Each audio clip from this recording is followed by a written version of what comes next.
బహుశా మీరు ఎవరితో షేర్ చేసుకుంటారు ఒక ఆనందాన్ని, బహుశా అనుకుంటున్నాను. ఎందుకంటే మీరు ఇంత మాట్లాడుతున్నారు కదా, 2 అక్షరాలు చెప్పాలంటే కసి.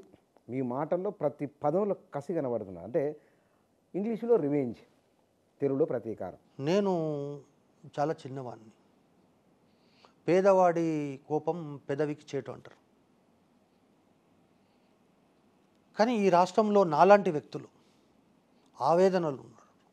వాళ్ళకు భాష లేకపోవచ్చు, భావాన్ని వ్యక్తీకరించేటటువంటి అవకాశం లేకపోవచ్చు, లేకపోతే చెప్తే ఇంకా 6 నెలలనే మళ్ళీ మా ప్రభుత్వం వస్తా అంటున్నారు కాబట్టి మళ్ళా వస్తే ఎట్లా, నాకు కూడా కొంతమంది ఫోన్లు చేస్తుండ్రు, రేపు మళ్ళా ప్రభుత్వం వస్తే ఎట్లా అని. నేను ఈరోజు మీకు స్పష్టంగా చెప్తున్నా, నేను ఒక రాజకీయపరమైనటువంటి వ్యాఖ్యలు చేయడానికి కానీ, ఒక ప్రభుత్వ ఉద్యోగిగా పరిదాటి మాట్లాడడానికి కానీ నేను ఈరోజు మీకు చెప్తున్నా, ఒకవేళ 2023 ఎన్నికలలో మళ్ళీ ఇదే ప్రభుత్వం వస్తే ఈ రాష్ట్రంలో ఎన్కౌంటర్లు ప్రారంభమయ్యేది.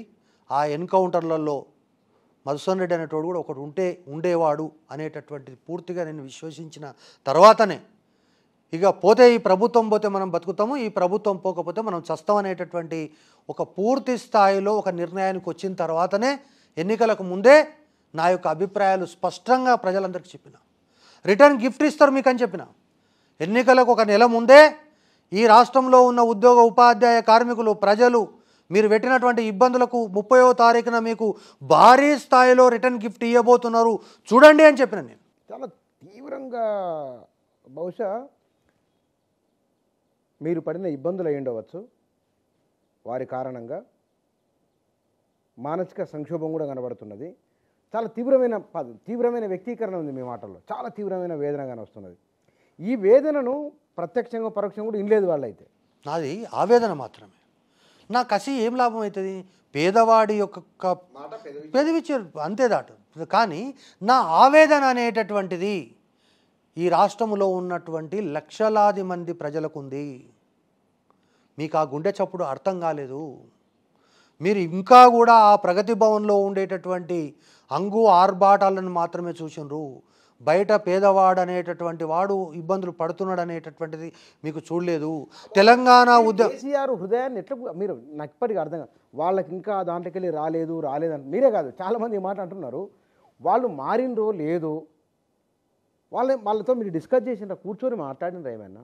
లేకపోతే కనుక ఎందుకు ఓటమి జరిగిందో కారణాలు ఏమిటో, వాళ్ళ మనసులో ఏం బాధపడుతున్నారో మీరు విన్నారా ఎవరైనా?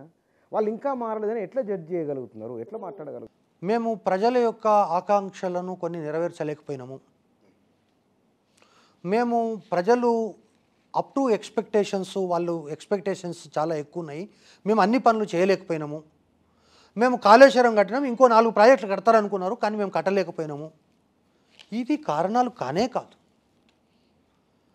ఎవరైతే గజ్జగట్టి తెలంగాణ ఉద్యమంలో చేతగాకపోయినా ఆకాశమంతా ఎత్తు ఎదిగినటువంటి వ్యక్తులను కూడా మీరు కాళ్ళకు చెప్పుల కంటే హీనంగా చూసినటువంటి గద్దర్ లాంటి వ్యక్తుల యొక్క ఆవేదన కావచ్చు.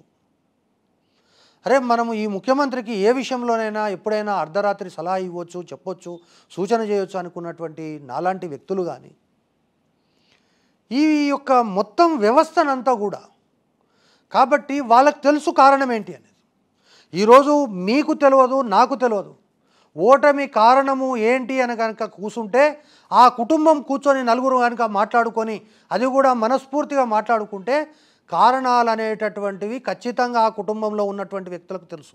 బిచ్చన్న ఒక విషయం అడుగుతున్నాను, మీకు కూడా పిల్లలు ఉండొచ్చు, మీకు కూడా పిల్లలు స్కూల్కి పోతుండొచ్చు. ఎప్పుడన్నా స్కూల్లో ఏదో ఓపిక నశిస్తానో, హెల్త్ బాగాలేకపోతేనో, హెడేక్ వస్తానో మధ్యాహ్నం ఇంటికి రావచ్చు. ఏం రా హాఫ్ డే స్కూల్ ఎగ్గొట్టినవని అడుగుతారు. నేనేమంటున్నా, ఢిల్లీకి రాజైనా తల్లికి కొడుకే కదా, ఢిల్లీకి రాజైనా తల్లికి కొడుకే కదా. అరే నువ్వే మాట్లాడుతీవి, ఒకవేళ ఈ తెలంగాణ రాష్ట్రంలో నా కుటుంబం ఏదైనా తప్పు చేసినా జైలుకు పంపుతా తప్ప నేను వాళ్ళని వెనక వేసుకురాను అని చెప్పి ఇది దొరనే కదా మాట్లాడింది. ఈ బహుశా మాట వినింటారు కదా, మీరు విన్నారా వినలేదా? చాలా విషయాలు విన్నారు కదా. మరి అటువంటిది ఈరోజు రియల్ ఎస్టేట్ వ్యాపారం చేయొచ్చు, ఫారిన్ కంట్రీలో పోయి ఇన్వెస్ట్మెంట్ చేయొచ్చు, లేదా గూగుల్ లాంటి ఒక ఐటీ కంపెనీ పెట్టవచ్చు. ప్రైవేటు విమానంలో దొంగచాటుగా పోయి సారా వ్యాపారము అంటే ఒక మహిళ సారా వ్యాపారం చేయొచ్చా? ఇది తెలంగాణ ప్రజలకు మనం ఏం సంకేతం పంపుతున్నాము? ఈరోజు తెలంగాణలో అరే నేనేమంటున్నా, నీ అల్లం నారాయణ ఎక్కడ పోయాడు, నీ ఈతో కాటు కలిసి పనిచేసినటువంటి క్రాంతికరణ్ ఎక్కడ పోయాడు, పల్లె రవికుమార్ ఎక్కడ పోయాడు, గంటా చక్రపాణి ఎక్కడ పోయాడు, ఎవడు ఈ మాగుంట రాఘవరెడ్డి, ఎవడు ఈ మాగుంట కుటుంబము? అదే ఆంధ్ర పెట్టుబడిదారులతో కలిసి నువ్వు ఢిల్లీకి ప్రయాణం చేసిన వెంటనే తెలంగాణ ప్రజల్లో నుంచి నీ యొక్క హృదయంలో నీ యొక్క మాట పోయింది. నేనేమంటున్నా, ఎక్కడ ఏ లంబడి తండకన్నా పోయి అడుగుతాం ఈమెకి ఇట్లా చేసుడు కరెక్టా అని. అదే కనుక నువ్వు వేరే వ్యాపారం చేస్తే ఇంత వచ్చేది కాదు. కనీసం ఈ ముఖ్యమంత్రి ఎందుకు చెప్పలేకపోయాడు? ఈ రాష్ట్రంలో అనేక రకాలైనటువంటి మియాపూర్ భూముల కుంభకోణం కానీ, ఈ రాష్ట్రంలో ఉండేటటువంటి సినిమా యాక్టర్లకు సంబంధించి పెద్ద ఎత్తున డ్రగ్స్ కేసులు వచ్చినాయి. అవన్నీ ఎక్కడ మూసుకుపోయినాయో తెలియదు. ఈ రాష్ట్రంలో ఉన్నటువంటి కేసీఆర్ కుటుంబం పైన ఏ ఆరోపణ రాలేదు.